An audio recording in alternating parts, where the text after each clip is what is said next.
Senator Cash.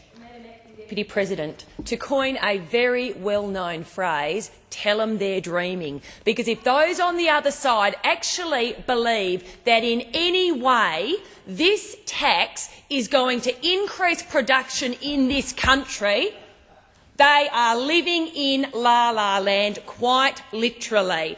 Their pattern of failure to think things through, their failure of judgment, their failure to consult, their failure to follow any form of process whatsoever is now more than ever, and in particular after listening to the speeches from the other side on this very important issue, creating real damage to Australians and to the Australian economy.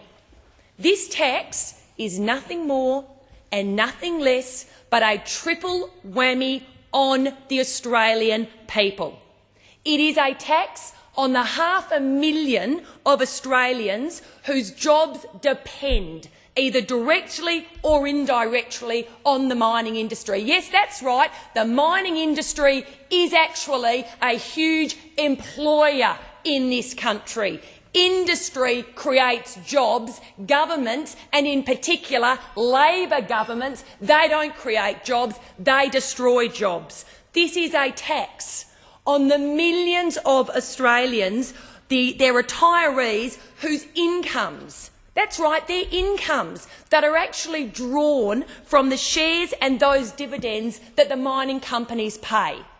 And thirdly, it is a triple whammy because it is a tax that is going to hit the back pocket of Australian families. It is going to impact on their budgets. You cannot raise the price of oil and gas, you cannot raise the price of building materials, and you cannot raise the price of fertiliser, which is exactly what this tax is going to do, without actually having a flow-on effect to the price that Australian families are going to pay for essential items. Madam Acting Deputy President, you will recall that the Henry Tax Review, a review that we all waited with bated breath for, actually had 138 recommendations.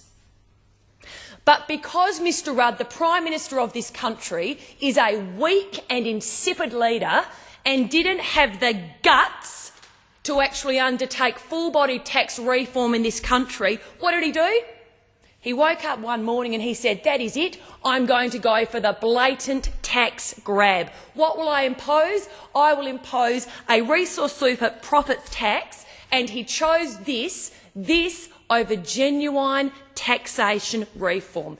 But that is hardly surprising to the Australian people because it is so typical of a Labor government. Rudd Labor have no other way but to rob the mining industry blind to pay off the debt that they are incurring in this country. But you see, Madam Acting Deputy President, the problem with Mr Rudd is this. He is at great pains to tell Australians that what the big mining companies say about the impact of this tax should be taken with a grain of salt. But what he fails to understand that it's not just the big mining companies who are telling us that they have real problems with this tax.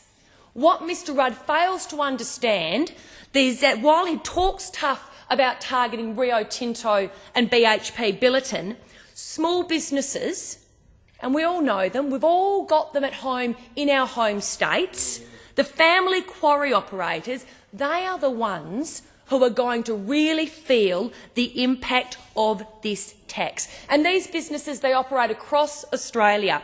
They produce the sand, the gravel, the road base, the lime and the phosphate. And guess what?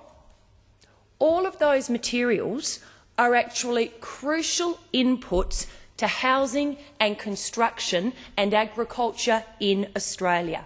So guess what? If you tax those products, those companies will have to pass the tax on to the consumer, and mum and dad in Australia will actually end up paying more, and you will have a resulting increase in the price of living.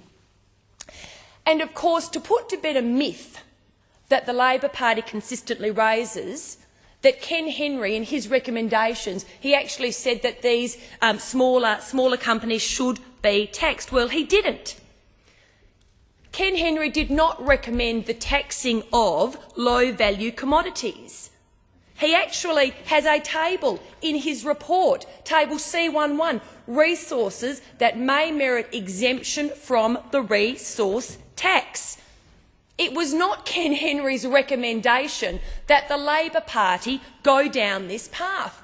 And what we now are faced with is that if this tax does go through, when it hits the local quarries, because it will ultimately hit the hip pockets of mums and dads in Australia.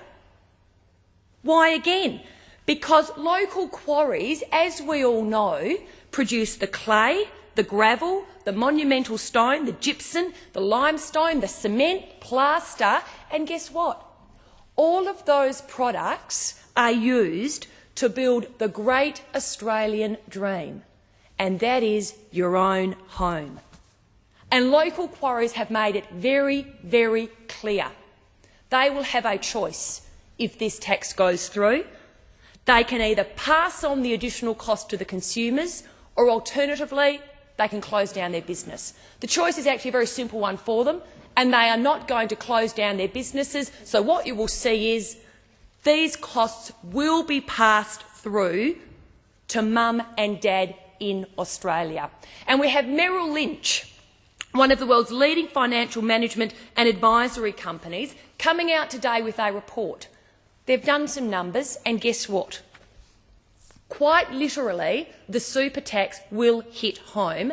Merrill Lynch estimate that it will add no less than $800 to the price of concrete on the average home costing approximately $500,000. And there have been other estimates that the tax will add no less than $20,000 to the price of a new home.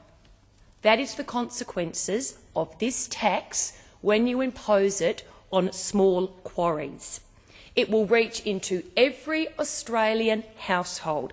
It will reach into them through higher power bills, higher household gas bills, higher house prices, and bricks and mortar and gravel. Those very, very basic commodities will all be affected by this tax. What about, though, also if the tax was actually going to hit phosphate mining? The logical effect of that is that the price of fertiliser would go up. And what does that then mean for Mr Rudd's working families? Those families that he keeps on telling us he strives so hard to defend. Well, bad news, Mr Rudd, guess what? The effect of your tax will mean that the price of food will go up. That is right. Under Rudd Labor's tax, mum and dad in Australia will be paying more for the price of food. Ultimately, this tax, if placed on mining quarries, will actually flow through to the people of Australia. The bottom line is this. If you are a young person, if you are a mum and dad, and you are thinking about going out and purchasing a new home, if you want to fulfil the great Australian dream, if this government is re-elected and this tax goes through, forget about the Australian dream, because quite possibly you will not be able to afford it. That is the end result of an ill-thought-out concept. The bottom line is this. What we have in Australia today is a big spending government, and this mining tax is nothing more and nothing less but designed to satiate their out-of-control spending. To implement what is nothing more than a blatant tax grab, which will have devastating effects for our economy, but in particular the quarrying sector of our economy, is economic lunacy. Economic lunacy. This tax is economic vandalism, and it is economic lunacy from a Labor government that does not have a clue about economic management in Australia.